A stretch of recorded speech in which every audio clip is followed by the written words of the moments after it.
اسرائیل کی جانب سے لبنان کے دارالحکومت بیروت کے شہری علاقوں کو نشانہ بنانے کا سلسلہ جاری ہے۔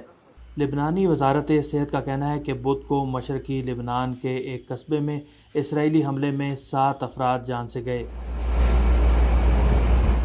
اتوار 8 مارچ کو ساحلی علاقے راواشہ کے ایک ہوٹل کو نشانہ بنایا گیا تھا۔ اسرائیلی فوج کا کہنا ہے کہ اس حملے میں پاسداران انقلاب کی قدس فورس کے 5 سینئر ارکان کو ہدف بنایا گیا تھا۔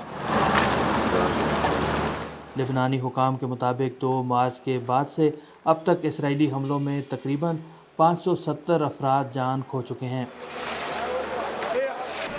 لبنان میں عالمی ادارہ صحت کے مطابق اب تک کم از کم 84 بچے جان سے گئے جبکہ تقریباً 260 زخمی ہوئے۔